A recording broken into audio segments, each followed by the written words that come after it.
All right, everyone, quick mail day shout out for a deal I worked out with Mike on Instagram, and a little something, also mail day from Tops. You know, I've been talking a lot of trash lately about sellers and of happenings that have been going on, my experiences in eBay. So it's not all negative. When you get something good, you have to make sure to shout people out. What I'm going to do is I'm going to weave in some footage that I took, worked out this deal with Mike. He had the stuff for sale on eBay. If somebody has something for sale and then you see other means of contacting them, I would say go ahead and reach out. There's always ways to work out deals that are beneficial for both individuals. I'm going to link his eBay page, and then I'm also going to link his Instagram. You can go through, check his inventory, contact him. One thing I would say though, when you're trying to work out deals with sellers, this might seem like, to me anyway, I'm stating the obvious, but perhaps for some of you, the thought process isn't exactly the same. For me, when I'm reaching out to somebody trying to work out a deal where I see things in one place and then I know that we can work out a win-win in another place, it's something where it has to be where you aren't reaching out over a $50 deal. $100, now you're starting to get into that territory. $200, $300, $400, $500, $1,000 deals. As you can see in the footage, this was for 5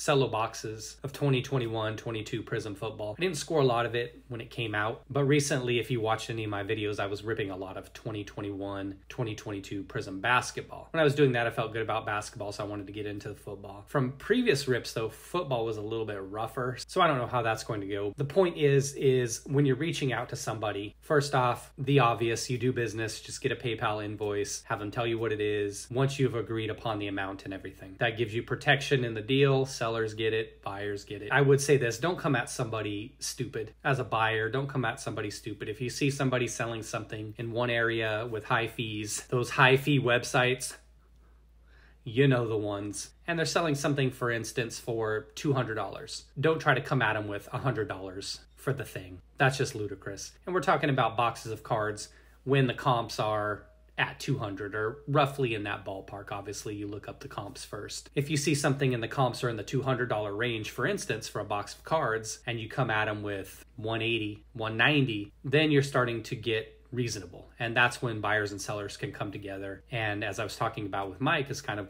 finding a win-win. I got the 5 boxes from him, feel good about the deal. Everything worked out. You can see the packaging is great, and I wouldn't hesitate to do business with him again. So shout out to him. His links will be in the comments below, his eBay page and then his Instagram. Second thing we're doing, quick mail day, nothing big going on here. I've got some other stuff that'll be coming in, and I'll throw up a mail day video in a couple weeks. Picked up this Jordan Grows Hands Refractor 2018 first, $22.30.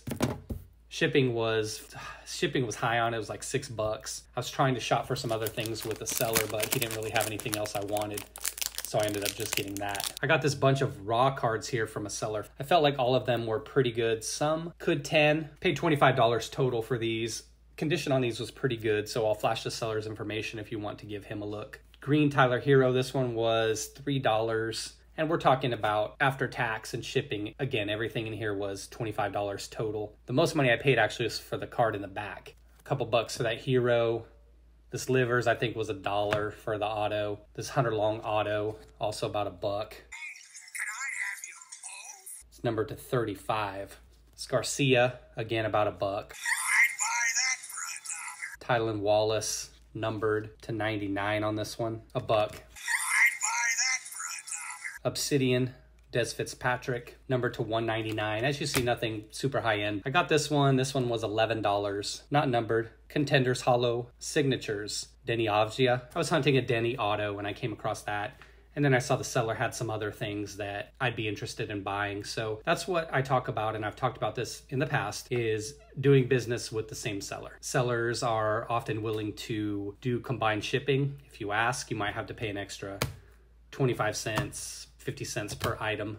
It makes more sense when you're going after things that may be a little bit lower end, or things you come across. Like if you came across this and you wanted it, like Tedo and I were talking about it, are you really going to pay $5 or $6 just for shipping on that? A Livers auto, Garcia, Wallace, you're not going to pay $5 or $6 for a card that's going to sell for a couple bucks, right? So if you find something with a particular seller, then take a look, see what else they have, and if they do combine shipping, you may be able to work something out where you end up getting 8 cards for 25 bucks.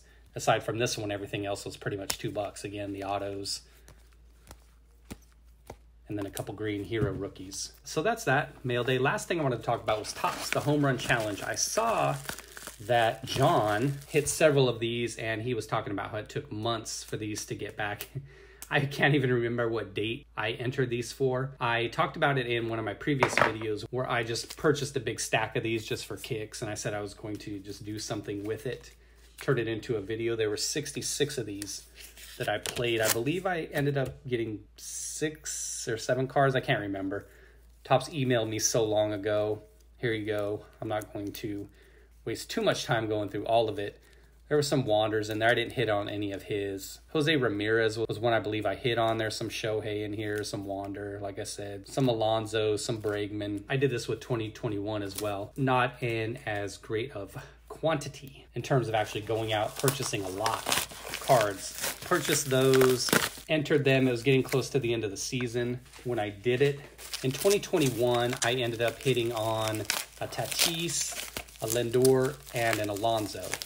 This year, even if there was a situation where I had 2 or 3 of a card of a particular guy, I would just put a couple of them on the same day. I wasn't really interested in trying to sit there and act like I knew how to analyze pitcher matchups or anything like that. All right, so let's see what we got. Jose Ramirez, 499 out of 563. Let's take a look at, I'll show you the back here real quick. It doesn't give you the specific date, but again, I'll flash the information of the dates I played them. You can take a look at those if you're interested. September, these were all September. I waited till end of season, as I was talking about. 498 of 563. Do we got 497? No, we got 500. Somehow they got out of order. Machado, that's a out of 611. Same thing, September. I didn't look to see if they had different designs. I'd imagine each month they have a different design. So we got 3, 4, 5. Yeah, so there is 7 total. Matt Olson. Dang, the Olson's out of 1090. Tons of people playing Matt Olson cards, I guess. Or maybe they produced a lot more of his than others. Arenado out of 149. Low numbered parallel, baby. Oh, a Vlad Jr. Nice. 72 out of 408. That's the thing that's funny is when you do stuff like this, by the time you get it in the mail, if you're not paying attention, I mean, we're talking about now 3-4 months after the season ends, then you're going to forget who you had in there. I kind of even forgot I had the Vlad in there, but that's definitely a welcome surprise. So I'll do that again next year. Throw another video out there. Do something where I play 50 of them, 100 of them, if Topps is putting them in again in Series 1 and 2 for the 2023 Home Run Challenge. So that's all I got for now. Quick mail day video, Topps, etc. Happy vibes this time. I'll lay off ragging on eBay and sellers for a while. Hopefully. Take care, everyone. Thanks for watching. Be well. Can I have you both? Sure. We had our shots.